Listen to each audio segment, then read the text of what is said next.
జయశంకర్ భూపాలపల్లి జిల్లాలో గంజాయి అక్రమ రవాణా భారీ ఎత్తున రవాణా అవుతున్నట్లు పోలీసులు కనుగొన్నారు. ఈ మేరకు గంజాయి అక్రమ రవాణా చేస్తున్న 4 అంతరాష్ట్ర ముఠా సభ్యులను పోలీసులు అరెస్టు చేశారు. వారి వద్ద నుంచి 160 కిలోల గంజాయిని, ఒక స్విఫ్ట్ కారును స్వాధీనం చేసుకున్నారు. పోలీసులు స్వాధీనం చేసుకున్న గంజాయి విలువ సుమారు 40 లక్షల రూపాయలు ఉంటుందని పోలీసులు అంచనా వేస్తున్నారు. అక్రమ రవాణా చేస్తున్న వారిలో తూర్పుగోదావరి జిల్లా ద్వారపూడికి చెందిన A1 ముద్దాయిగా తోట మాధవరావు, ఒరిస్సాకు చెందిన A2 ముద్దాయి భీంప్రసాద్, A3 ముద్దాయి సోమరు ఠాక్రీ, విశాఖకు చెందిన A4 ముద్దాయి మక్కువ మోసిస్గా పోలీసులు గుర్తించారు.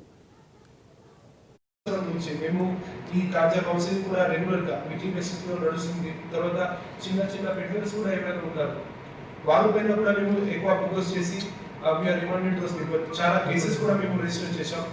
సో ఆ ప్రకారంగా ఈ మొత్తం ముప్పైపల్లిలో ఒక డ్రగ్ ఫ్రీ ముప్పైపల్లి ఇప్పుడు స్టార్ట్ అవుతుంది. So I congratulate all police officers from Muppaipalli district. So ఇప్పుడు అందరూ చాలా మంచి పని చేశారు. సార్ కోసం మేము రివార్డ్స్ కూడా ఇస్తాం. తర్వాత ఇది వెహికల్స్ గురించి you can take the photos also. Okay, అంటే ఈ గాంజా మొత్తం మల్కాజ్గిరి, తర్వాత ఆంధ్ర బార్డర్లో మల్కన్గిరి, తర్వాత ఆంధ్ర బార్డర్లో అరకు వ్యాలీ ఆ ఏరియాలో ఈ మొత్తం గాంజా ప్లాంటేషన్ నడుస్తుంది. అక్కడ ఫారెస్ట్ ఏరియాలో స్పెసిఫిక్ బికాస్ ఆఫ్ ప్రొచెన్ ఏరియా అక్కడ చాలా గాంజా ప్లాంటేషన్ నడుస్తుంది. సో అక్కడ నుంచి these people are contacting those villages. So అక్కడ నుంచి ఇది ఆంధ్ర బార్డర్ క్రాస్ చేస్తున్నారు. చేసిన తర్వాత రాజమండ్రిలో